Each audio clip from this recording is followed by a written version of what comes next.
What's going on, friends? This is Devin Hillsdon-Smith with Site Selectors Are People too. Hope you all have had a great weekend. It's another start to the week.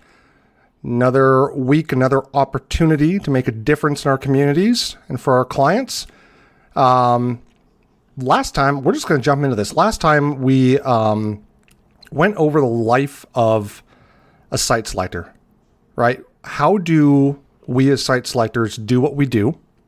What does a day in the life look like? What does it actually take to manage a project?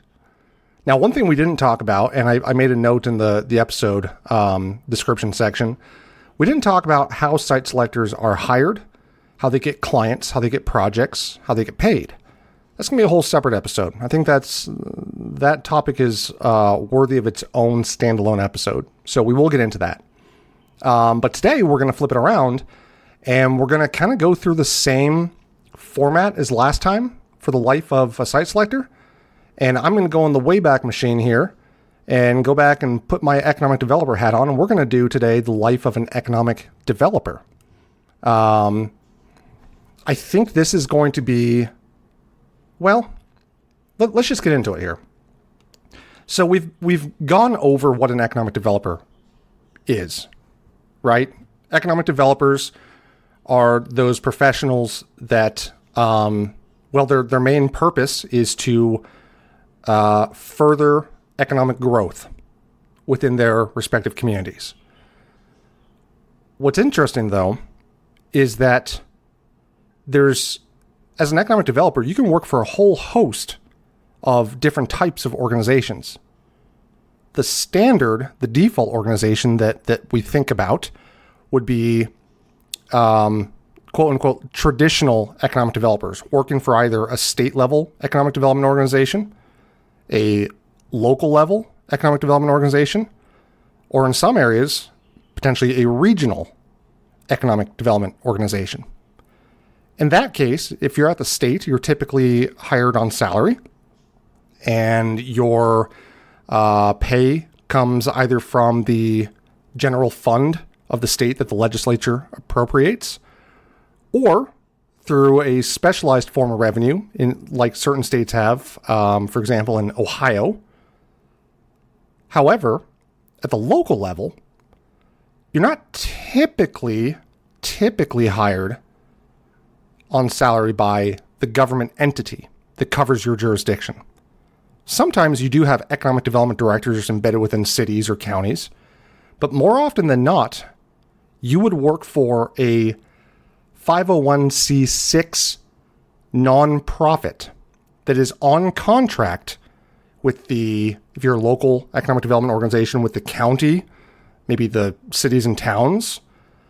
If you're regional, this is all over the place, regional economic development organizations, but sometimes you are part of a chamber, right? A regional chamber. And so you're reliant upon investor dollars so that your salary can be paid. Sometimes you're a coalition of local economic development organizations that all contribute because they recognize regionalism is critical to further the overall economy of the region. And sometimes you're just a volunteer at the regional level. You're a local economic developer that's taken on the task of running a regional operation as well. And you're doing it because, again, you recognize the importance of regionalism. Now, there's other types of economic developers. Economic developers that are embedded within utilities, for example. That's a big one, right? Most electric utilities, natural gas utilities, will have economic development teams that exist to interface with the quote unquote traditional economic developers and work with them to ensure that their side of an RFI response, the provision of power, the provision of natural gas, to make sure that they are contributing effectively to win projects, right? If you work for a utility, typically you're covering multiple communities. You're probably covering, if not your entire service area, you're splitting that up so that your team is covering an entire service area. Some utilities such as Duke Energy, covers multiple states, right? And so then you have multiple directors of economic development charged with increasing opportunities within their respective states. Now, I don't want to forget about the fact that there's also economic developers working for various federal departments for the administration at the federal level, right? There's also individuals that their titles may not be economic developers, but there's folks on the private side, right? Business development professionals embedded within development firms and construction firms. There's economic development consultants who exist to advise economic development organizations or communities on economic development strategy. Sometimes they stand in as a contract economic development lead for a community. So it's a huge team, right, of individuals spread across multiple industries that are all working together to improve the economic well-being of their communities, jurisdictions, service areas, what have you. Today, we're going to focus in on pretty much the traditional side of economic development, right? Those individuals that are charged with the economic upholding and increasing the economic well-being of a specific community. That can be a state, that can be a county, a region. But I don't want us to forget about those folks that are working for the utilities and in professional services firms, for the feds. They're doing just as important work as the others. But for the sake of brevity today, which I am not known for, we're going to talk about more traditional economic development. So let's go ahead and explore that intricate and impactful work of economic developers, those professionals who drive community growth and prosperity day in and day out. If you just paid attention to the news headlines, economic developers are often perceived as individuals who merely just bring in business and collect the credit for it, right? However, that is, again, just like we talked last time with site selectors, right? You see the tip of the iceberg. For this one, that is the tip of the iceberg. There's so much work that goes into it. The role is multifaceted.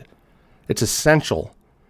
Their work involves, not just a straightforward job of bringing in business, but strategic planning, policy advocacy, community engagement, right? So one myth is that economic developers have a straightforward job. Not even close to true. Not even close to true. I just mentioned strategic planning, policy advocacy, and community engagement as three other areas that economic developers get pulled into, right? So let's dig into each one of those a little bit. Your local economic developer, when it comes to strategic planning, is typically charged with crafting long-term economic strategies tailored to local strengths and needs. So conducting SWOT analyses, developing comprehensive economic development plans that align with the community's vision and goals. You're trying to pull together all of the various competing yet complementary interests within your specific community to ensure that your planning for the future is not just a vanilla document, it's a living, breathing guide to how this community grows sustainably. As part of that, right, a lot of the times there are needs for a change in laws or change in policy. Economic developers get very much so in the weeds on policy advocacy, whether that be a statewide economic development association that lobbies the legislature. At the local level, it can be simply working with your government officials, your city council, your county commission, your mayor's office to shape policies that attract and retain businesses. Economic developers find themselves lobbying for business-friendly legislation, tax reforms, zoning law influences to support commercial development. Economic developers also find themselves defending against legislative initiatives that are not business-friendly or not common sense. We typically like to stay on the fiscal side of things, but if there's a certain social bill that's put into play in the legislature that could impact a community's ability to attract workforce, then economic developers will find themselves lobbying and defending against such legislation. So, yeah, strategic planning already, that is a full-time job, right, on behalf of the community. Then you get into the fact that you have to be versed enough to be able to go in and lobby for policy advocacy. A third pillar is community engagement, building relationships with local stakeholders to foster a collaborative growth environment. So that can be having meetings with key leaders in the community. If you recognize that the need for a new heavy haul connector road is critical for growth in a certain segment of your community, then you have to engage with not only local politicians, the roads department, potentially the state's Department of Transportation.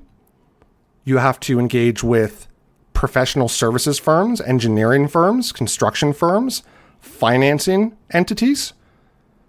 It takes more than just saying, yeah, if we build that road, activity will come. It's about making the case and getting the community on the same page so that when that prospect does come to town and is looking at a site that would be served by that heavy haul road, for example, it's no longer just we'll figure it out, we'll build it. It's here's the plans, here's how we're going to do it. We've already figured this out. Everybody's on board. We've already had conversations with opposition. They support, right?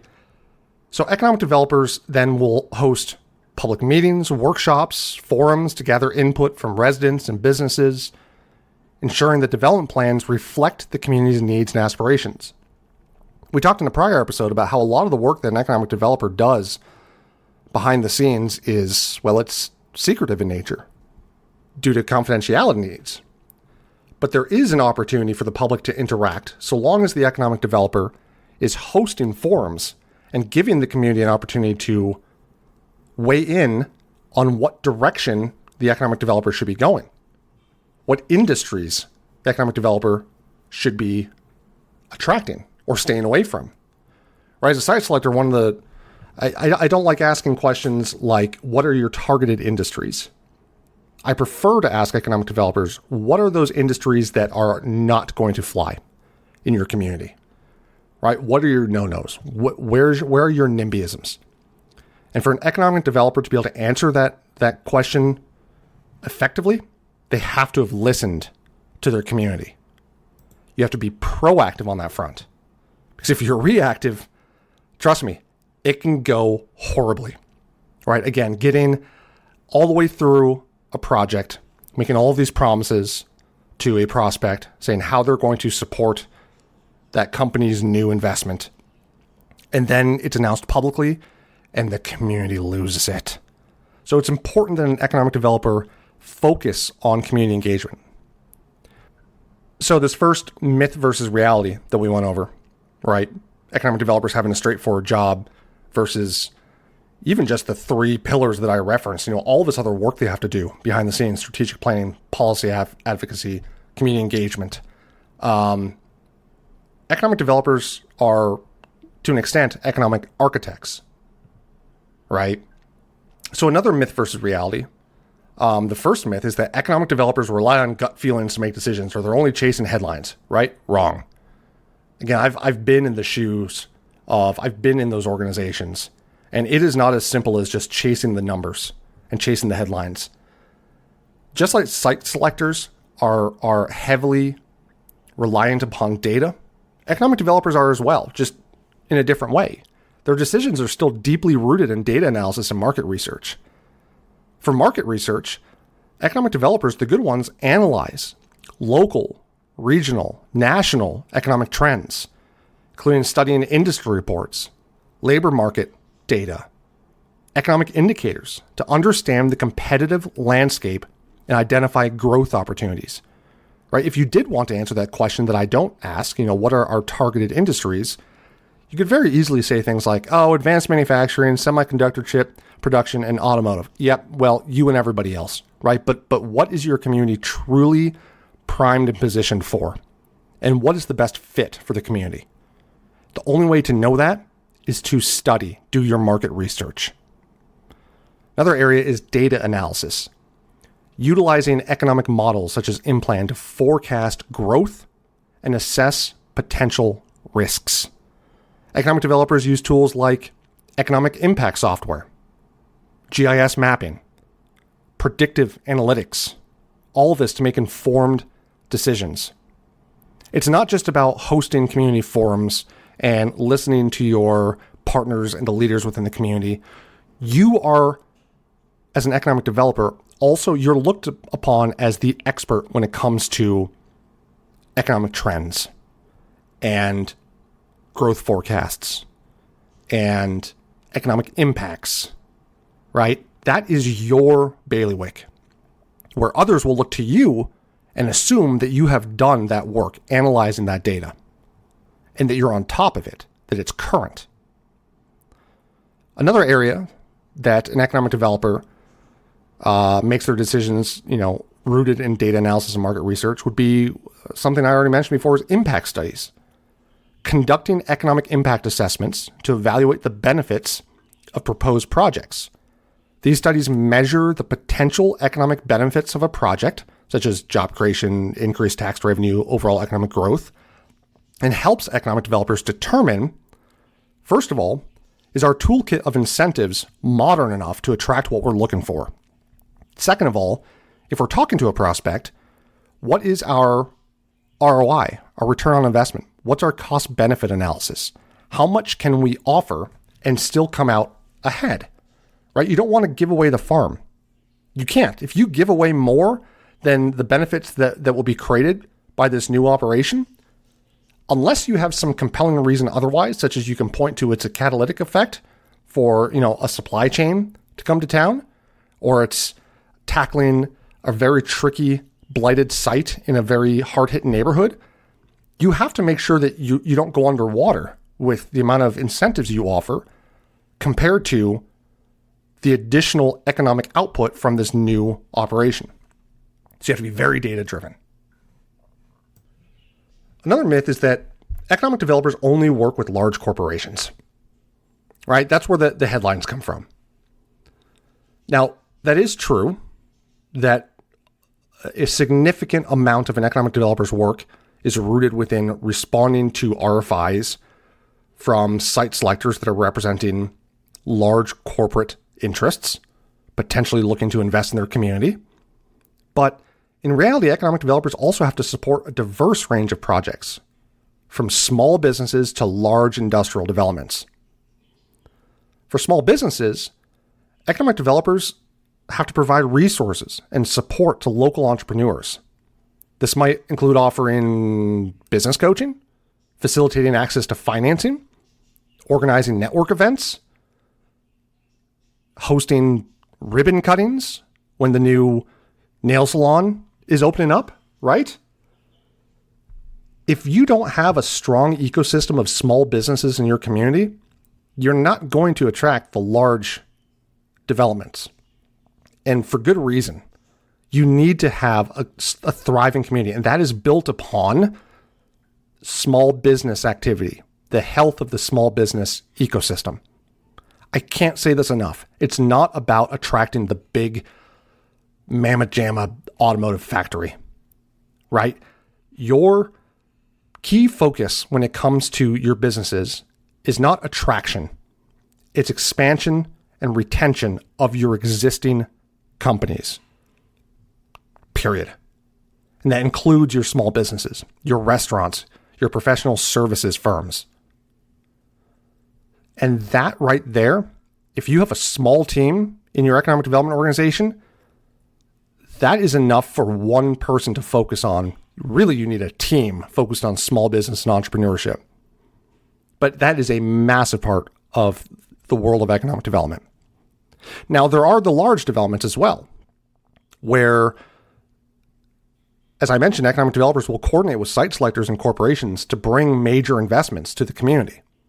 It can involve site selection assistance via RFI responses, helping to navigate regulatory requirements, securing infrastructure improvements.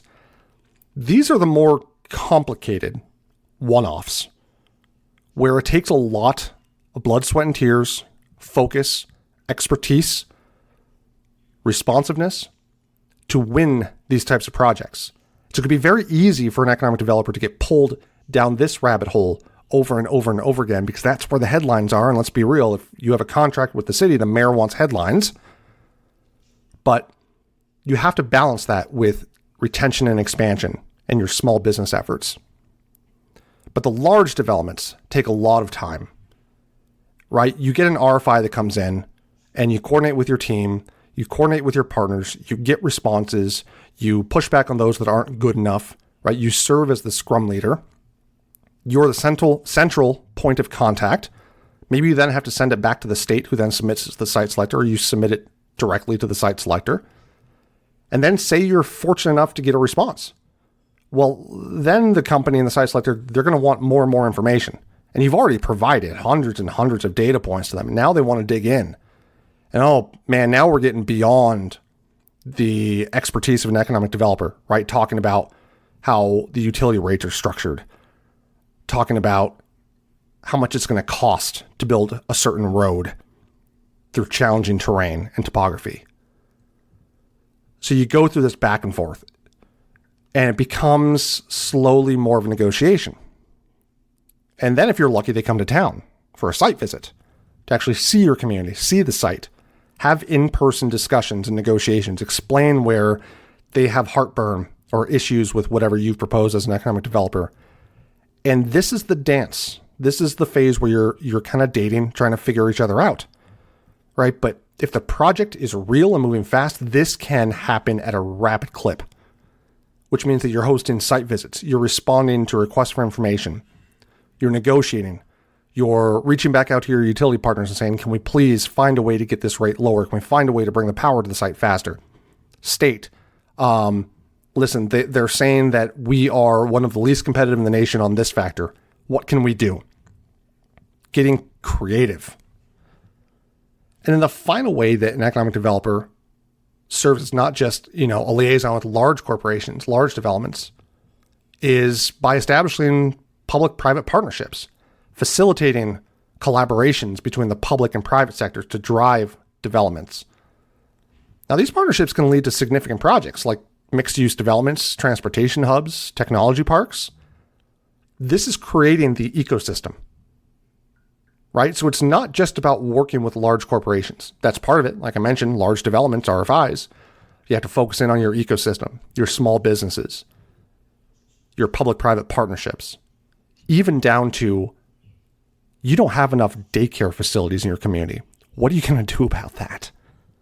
How are you going to put together strategic responses to a lack of capacity when it comes to childcare in your community? So we're already painting the picture. Economic developers are pulled in a ridiculous number of directions. Not only do they have to be community focused, but let's go back to the whole large corporation side of things, right? You would think based on the headlines that economic developers have an easy time securing deals. Wrong. These negotiations, as I alluded to a little bit ago, are complex. They require diplomacy, patience, strategic thinking.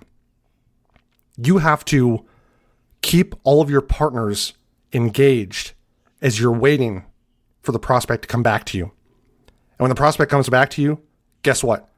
They may have changed the scope of the project and you have to go back around again. You have to, it's about stakeholder alignment, balancing the interests of businesses, government, and the community. So it's going to require managing expectations and finding common ground to achieve mutually beneficial outcomes, right? At the end of the day, we are all site selectors and economic developers. We hate to lose. But you have to determine as an economic developer, if that big shiny project in front of you, if you secure it, is that going to be a win or is that going to be a loss? Is it the right fit for your community? So stakeholder alignment is a key component to securing deals. You also have to deal with incentives. You have to find ways. So the company tells you this is what they're going to do. Here's our pressure points. Here's where we need to see how the community is going to support us if we're going to invest this much, create this many jobs.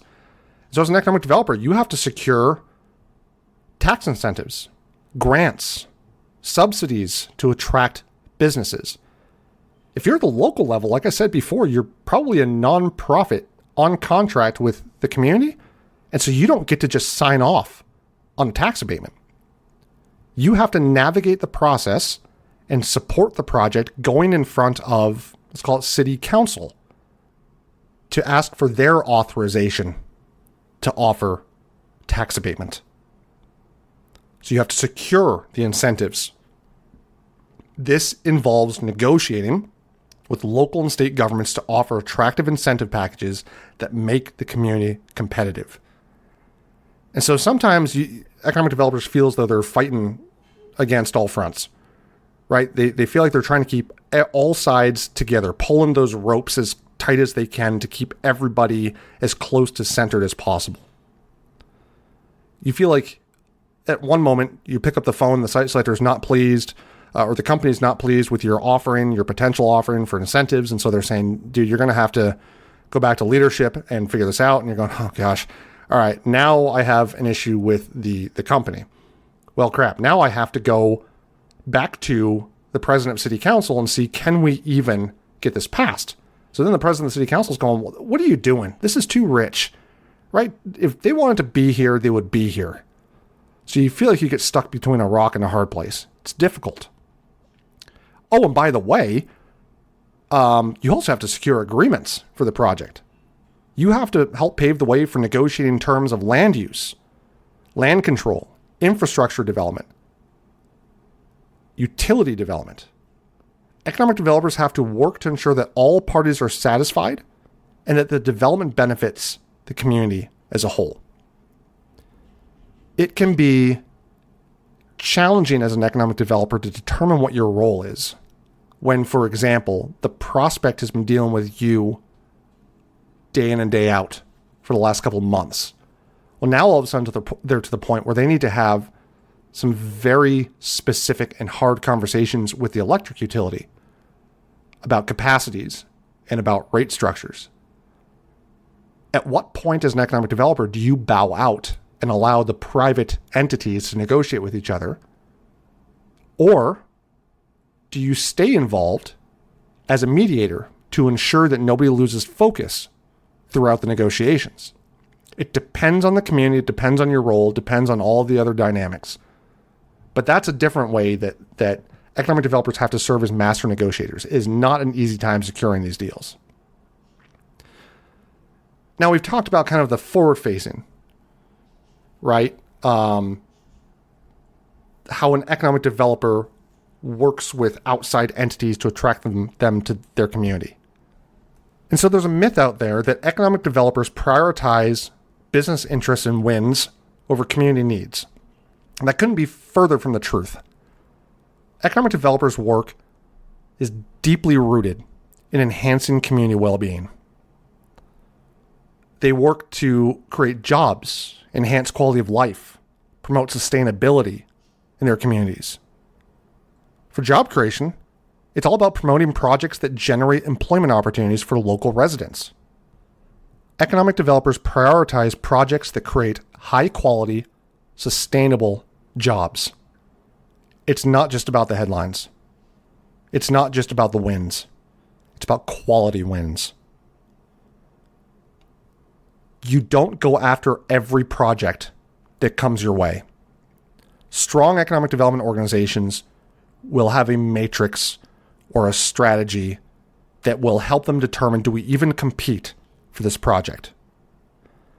And it's not the same for every community, right? Some communities might be very well positioned for brand new logistics hubs, right? They need those stable, yes, lower wage, lower skill jobs, but they need to create that foundation. Other communities already have enough. They are targeted due to global and national supply chains and their location in the country, targeted for more and more and more logistics. In those communities, the economic developers may have been issued an edict from their powers that be, or maybe they've determined through their own strategy plan sessions, that going after logistics jobs pure logistics is not the best fit because there's already too much in the community. And the community average wage is already above what a logistics operation would pay. So in that case, those would not be considered sustainable jobs. So it's different. Community creation and how you weigh community creation is different from community to community. And that's why an economic developer's work is deeply rooted in enhancing community well-being. There's also quality of life aspects, ensuring that developments contribute to the overall quality of life for residents in the community, including housing, education, healthcare. This might involve advocating for affordable housing, improving educational facilities, enhancing healthcare services. And then there's the sustainability side of things. Economic developers find themselves advocating for environmentally sustainable practices in projects. This includes promoting green building practices, renewable energy projects, sustainable transportation options. But again, it's going to depend on your own community. So I would contend that an economic developer cannot be successful in their job unless they are deeply integrated into their community and know what their communities want and need. But it takes a lot. The market research, the data analytics, the hosting community forums, listening to leaders. This is why I refer to economic developers as unsung heroes. Because the amount of work they do behind the scenes, it's so much more than you would ever believe from just reading the headlines. So, with that being said, we're going to go to break. And we're going to come back and I'm going to talk a little bit about why I loved doing what I did when I was an economic developer. And I think that some of these points are going to be common across all my friends and colleagues in economic development. Talk to you soon.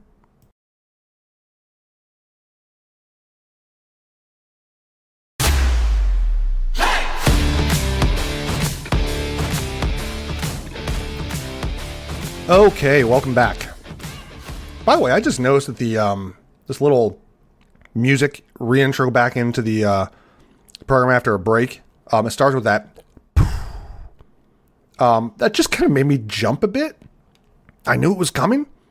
If anybody else out there feels like they have to mute their headphones when I'm going to break, because that's just so darn distracting, let me know so I can change it up. It might also be because I'm sitting here listening to it with, noise canceling headphones on and it hits you real hard. But anyways, so why do economic developers love what they do? Despite all of the challenges, the headaches, constantly feeling like you're in the middle of others, constantly trying to get deals done, facing setbacks. The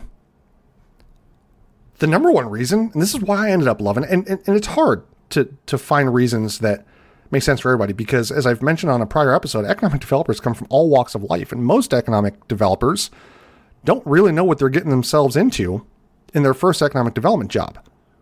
Right? By the second one, they probably do. By the third, yeah, likely.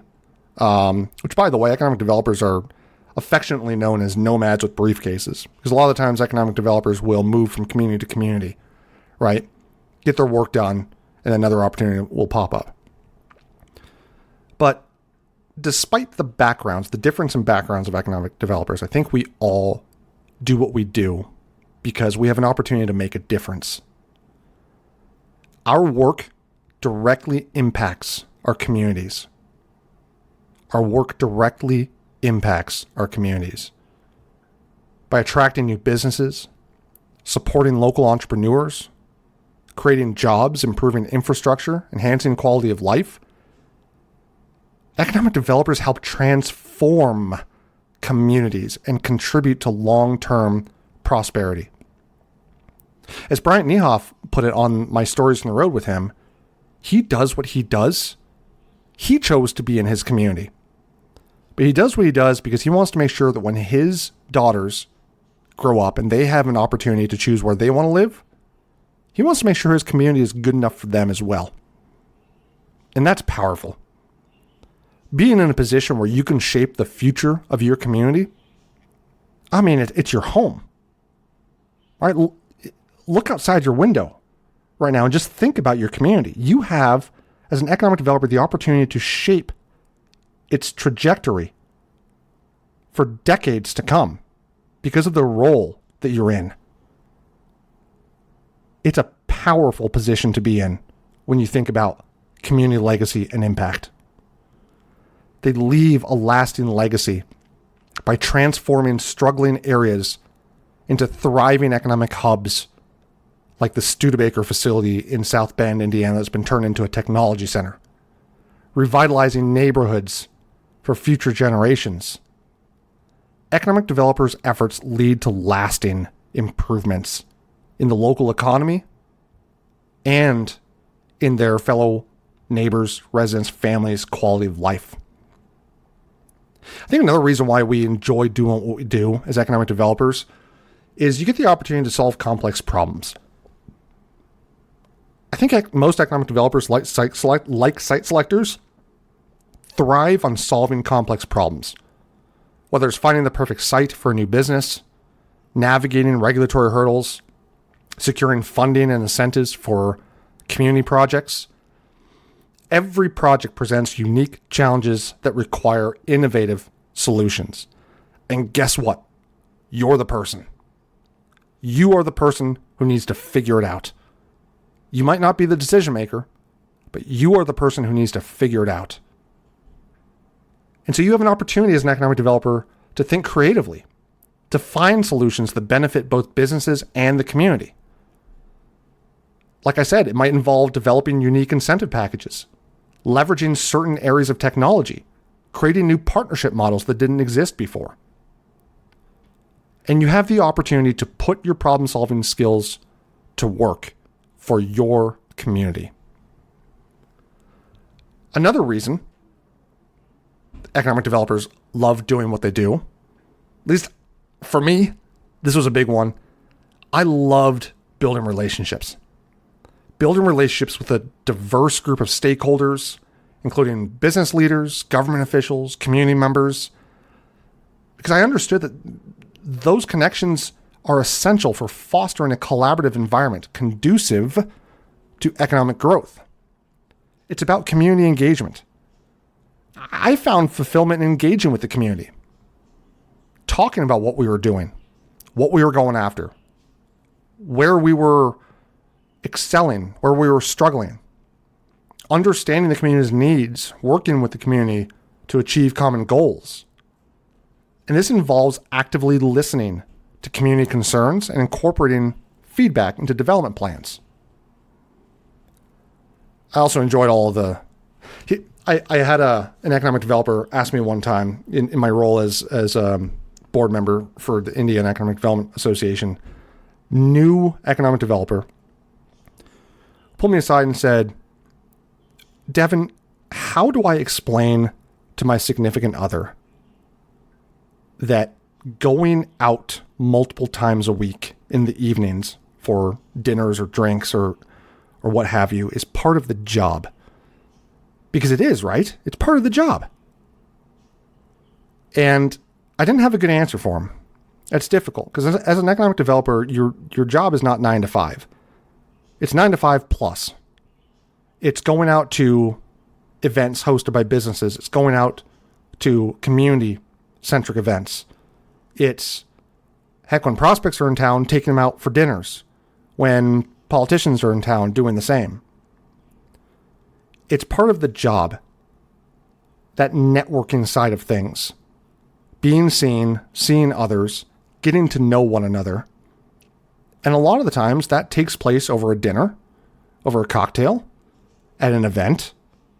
And those are in the evening. So I didn't have a good answer for that economic developer. But that is part of what I enjoy about the economic development profession is that networking side of things. Because you get to listen to people and learn what they're all about. And all of a sudden, every once in a while, you have those aha moments where it lights a fire and a new initiative is born. And the fourth reason I think most economic developers love being economic developers is because they get to witness tangible results. There is immense satisfaction in seeing the tangible results of your efforts. from groundbreaking ceremonies to ribbon cuttings. You can see the direct impact of your work on the community. There was nothing more fulfilling to me when I was at my last gig at the industrial park, when you'd go through all of the rigmarole of negotiating, trying to get something done.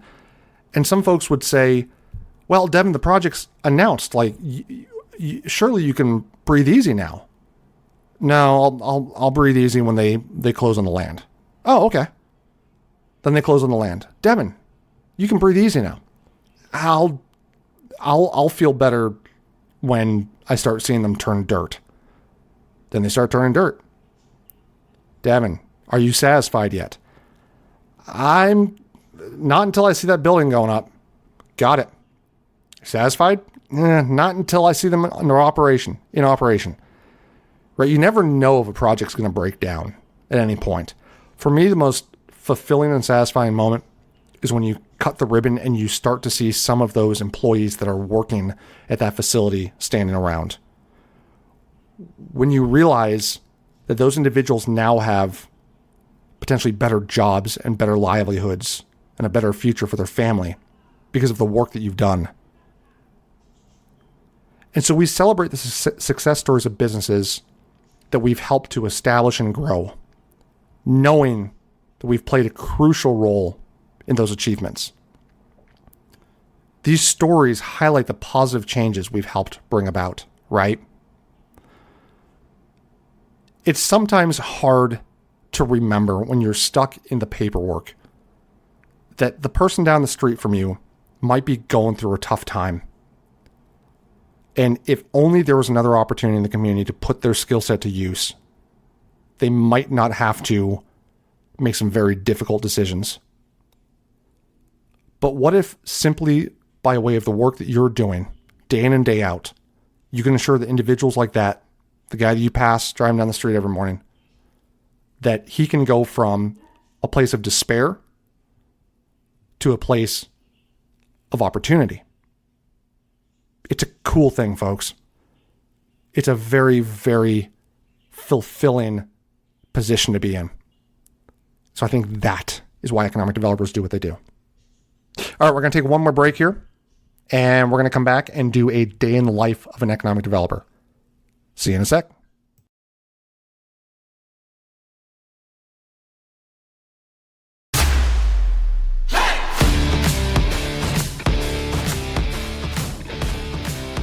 All right, we're back. Let's talk about the day in the life. Right? So we did this before with site selectors.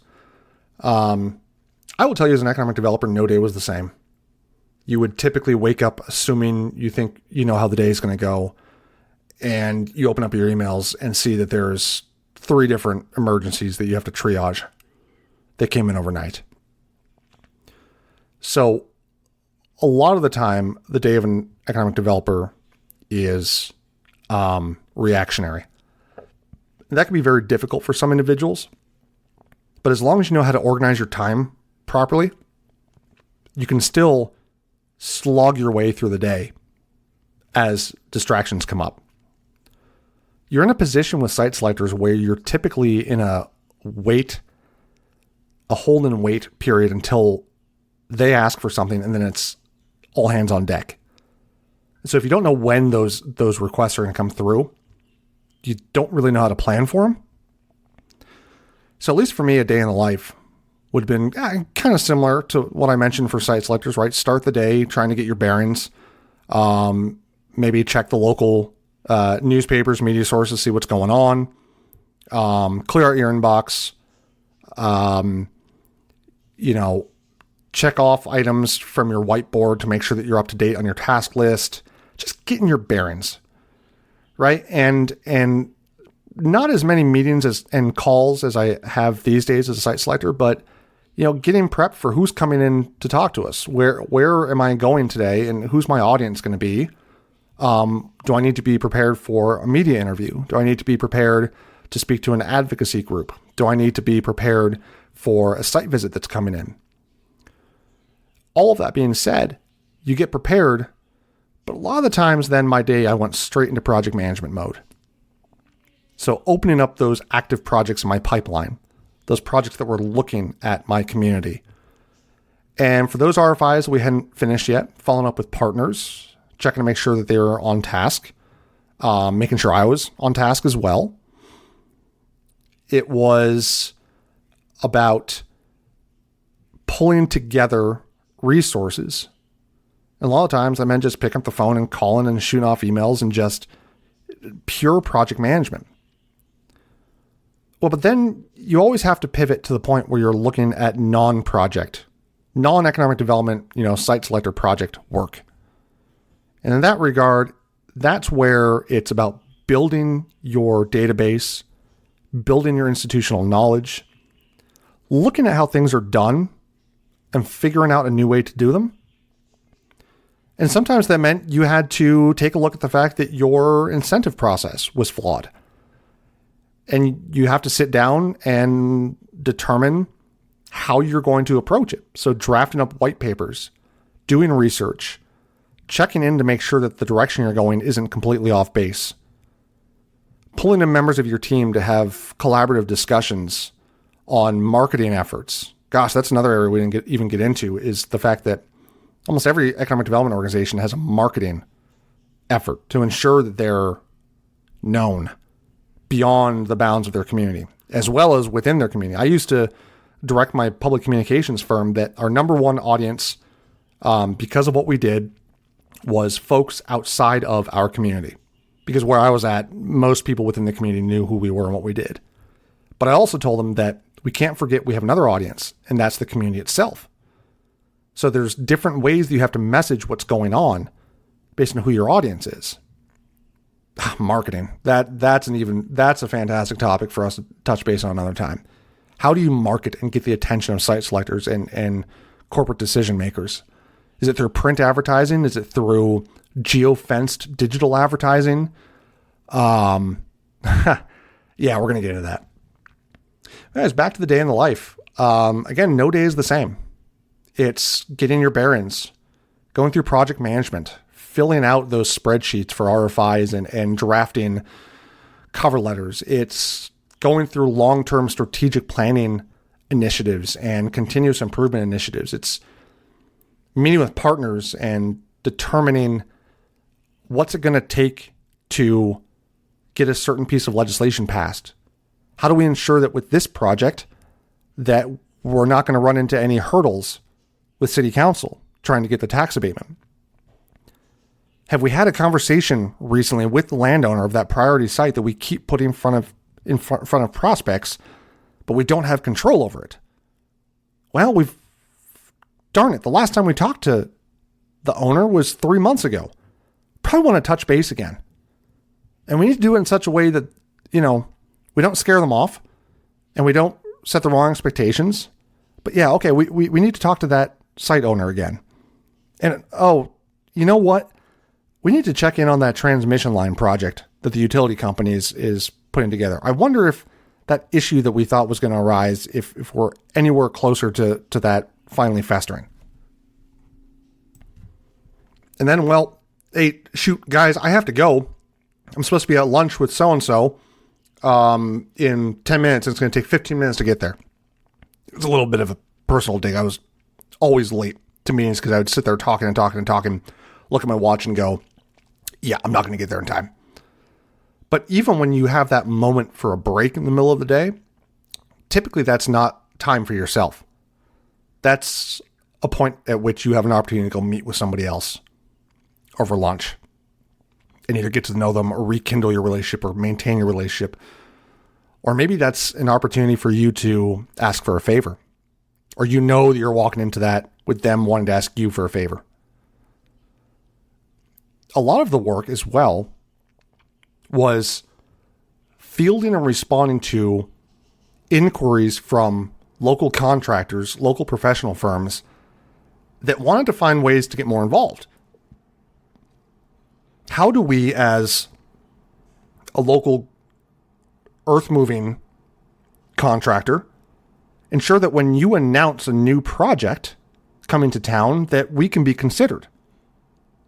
How do you respond to that question from a business in your community that just wants a piece of an opportunity to compete when you can't even talk about your projects. And by the way, economic developers do not control access to construction management teams for the projects that come to town.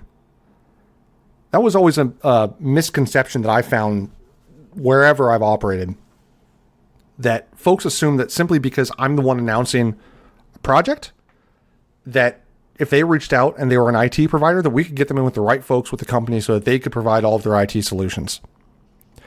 Nope. Typically, the team that I'm dealing with as an economic developer, as soon as they're done helping to make the decision to come to your community, they're off to the next one. There's a whole separate team that I've never met before coming to town. So how do you create relationships with those facility planning and construction management teams? So I'm going to leave it at this. If you're a site selector or somebody completely outside of the profession, remember how complicated and critical the work is for an economic developer. Don't assume they just exist to respond to your RFIs. Don't assume they exist to win headlines about project announcements. It's so much deeper than that. And there's so much work that's done. To economic developers, thank you. I know what you go through. It is difficult. People think that your news is always good news and you're always just getting a pat on the back, but I know that behind the scenes, you're constantly being yelled at, criticized, challenged. You're facing your own insecurities as you're trying to make the right decision over and over and over again. So, with that being said, this has been another long podcast episode, but I hope this has been enlightening. I hope I got it right. If anybody has any comments or questions or concerns for me, you know how to reach me.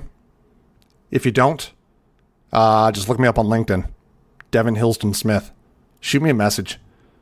Send me a request with the subject line, Site Selectors Are People too, and let me know you have a question. Or you can go to the Facebook page. I still haven't created that email. Still not sure about that one yet. Another email to manage, but anyways, I appreciate your time. I know that everybody just spent, 53 minutes listening to me ramble, but it's so important for us to understand what professionals in this industry go through. Because if you don't understand the other side of the table, you're never going to treat them like people. And at the end of the day, I'm going to flip it around here. Don't forget, those unsung heroes in our community, economic developers, are people too. See you next time. Bye.